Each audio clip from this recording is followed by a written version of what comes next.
O Malafaia está ameaçando o Alexandre de Moraes, falando que a hora dele vai chegar. Aí depois que o Moraes responde da forma adequada, o sujeito vai se vitimizar, vai falar que é perseguido, como ele fala sempre. 6 meses que o ditador Alexandre de Moraes promove contra mim perseguição política religiosa, maldade e injustiça. Minha opinião que Alexandre de Moraes transformou em crime! Ditador Alexandre de Moraes, sua hora vai chegar.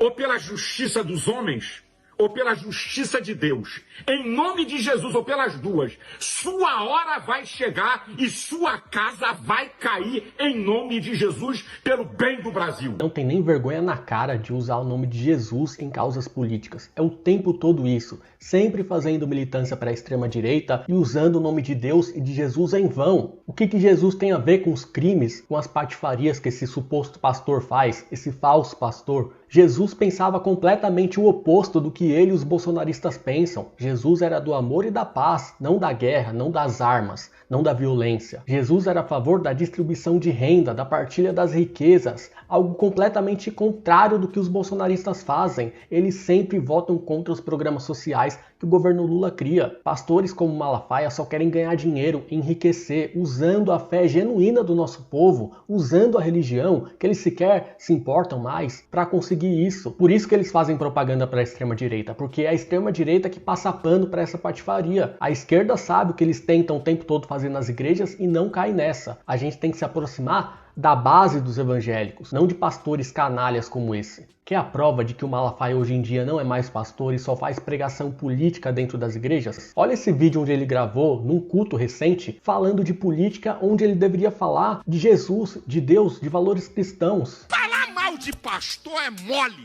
Agora eu quero ver essa cambada de covarde falar da roubalheira do INSS.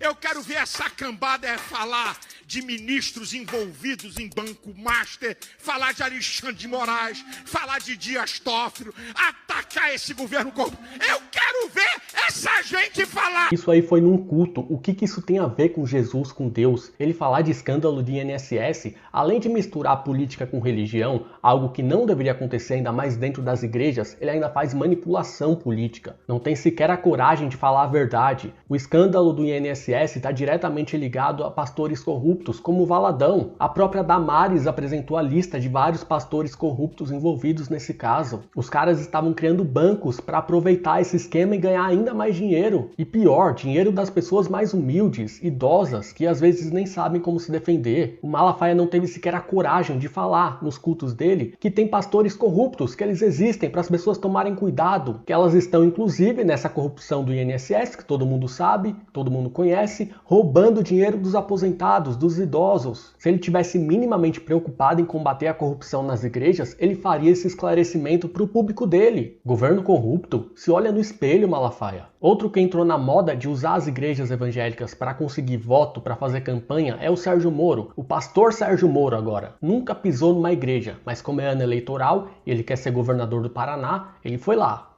Agradeço o pastor Gabi, cumprimentar o pastor José Wellington, quero cumprimentar todos os pastores, pastoras, todos os membros aqui dessa congregação. E algo que a gente tem que recuperar nesse nosso país, que é a justiça. Porque o reino de Deus, todos nós esperamos alcançar ele um dia. Se houvesse justiça nesse país, meu caro, você estaria preso, não seria senador. Você usou a pauta da corrupção para cometer uma série de crimes. Você usou o cargo para perseguir pessoas a partir do seu viés político. Você prendeu, você condenou injustamente a pessoa que liderava as pesquisas presidenciais em 2018, o presidente Lula, com o objetivo de favorecer o seu principal rival político, Bolsonaro, tanto que depois ele se tornou ministro do Bolsonaro. É um canalha, um cara de pau, cínico, não tem moral alguma para falar de justiça, ainda mais dentro de uma igreja. E o Nicolas está fazendo doutrinação política com crianças dentro da igreja, colocando crianças para usar aquela camisa Acorda Brasil, o slogan da sua caminhada até Brasília, onde colocou milhares de pessoas em risco com o objetivo de soltar bandidos, de aprovar a anistia.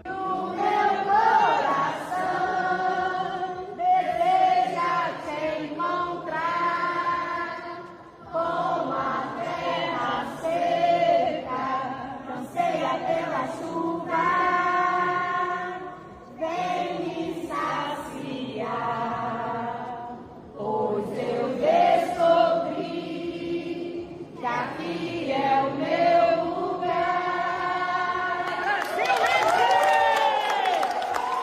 Cara, que vergonha. Cadê o conselho tutelar nessas horas? Criança não tem que ser usada para fazer propaganda política para a extrema direita. Uma coisa é você fazer conscientização com as crianças a respeito de temas sociais fundamentais. Outra coisa é você fazer campanha eleitoral, propaganda política. Qual o benefício para o país que tem a anistia? Absolutamente nenhum. Então criança não tem que se envolver com isso. E ainda mais dentro de igrejas. Aí depois que padres criticam o Nicolas pelo fato dele ser um cara que se opõe ao que prega o cristianismo, ele acha ruim, ele fala que está sendo perseguido. E eles ainda têm a cara de pau de falar que é a esquerda que quer doutrinar as crianças nas escolas. Na verdade é o oposto, eles querem dominar as escolas para fazer esse tipo de coisa, para fazer propaganda política para o bolsonarismo, como já fazem em alguns colégios militares. Agora olha esse caso, pessoal. A Erika Hilton acionou o Conselho Nacional de Justiça para punir os juízes do Tribunal de Justiça de Minas Gerais que soltaram um pedófilo, um cara de 35 anos que estava se relacionando, entre aspas, com uma menina de 12 anos, o que pela lei é estupro de vulnerável, e os juízes alegaram que havia consentimento, portanto o cara não era culpado, como se uma criança de 12 anos tivesse discernimento suficiente para fazer uma escolha dessas. A lei sobre estupro de vulnerável é muito clara. É crime se relacionar adulto com menores de 14 anos. Não tem essa de consentimento. Parabéns para a deputada Érica, sempre atuante, que acionou o Conselho Nacional de Justiça para esses canalhas serem punidos. Eles também inocentaram a mãe, que estava passando pano para tudo isso. A 9ª Câmara Criminal Especializada também inocentou a mãe da criança, que respondia por suposta conivência. Para a corte, não houve crime no caso, pois os dois teriam um vínculo afetivo consensual. Que coisa nojenta, um marmanjo de 35 anos abusando de uma criança de 12 anos. A criança que deveria ser protegida pela justiça acaba tendo o seu abuso, o seu estupro legitimado, legalizado. É inacreditável. Esse é um dos casos mais graves, mais inacreditáveis da péssima justiça brasileira que a gente tem. A Erika Hilton escreveu: estou denunciando ao Conselho Nacional de Justiça a decisão da Justiça de Minas Gerais que na prática liberou a pedofilia. É isso mesmo. É nojento que frente a um homem de 35 anos que se relacionou com uma menina de 12,